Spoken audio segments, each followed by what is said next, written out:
J'ai découvert Daniel il y a quelques jours. J'écoute pas beaucoup de musique en français, mais direct, j'ai accroché. La prod, déjà, elle est incroyable. Petit côté afrobeat là. Je pense que la raison pour laquelle il a autant de succès en ce moment, c'est qu'il a tellement bien mis les mots sur ce que plein d'enfants d'immigrés ressentent. Et les gens ne te considèrent jamais à 100% comme si c'est chez toi. Je me souviens quand j'ai été au lycée, il y avait ma prof de latin. Un jour elle me demande mais toi Salimatou, tu viens d'où? Et je lui dis je viens du Languedoc-Roussillon. Parce que je suis née dans le sud. Et là elle me regarde genre.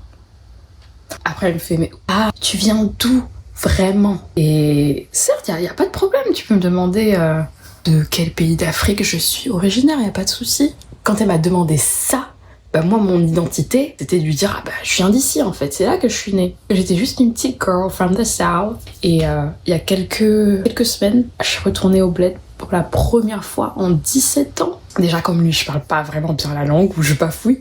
Et c'est fou parce que tu peux me parler n'importe quelle langue.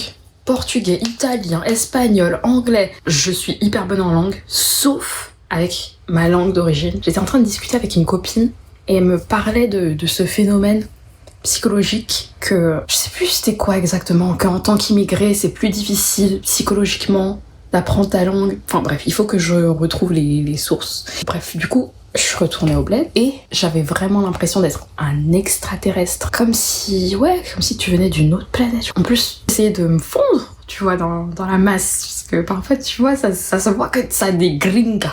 Mais franchement c'est dur quand t'es là en France et qu'on te dit en fait c'est pas chez toi.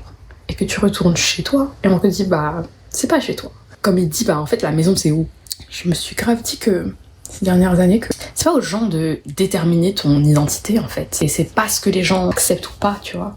Franchement Daniel, dès que j'ai entendu, c'est vrai que j'ai suivi sur Spotify. Si t'aimes la musique, t'aimes découvrir des nouveaux artistes, va le suivre parce qu'il est bien.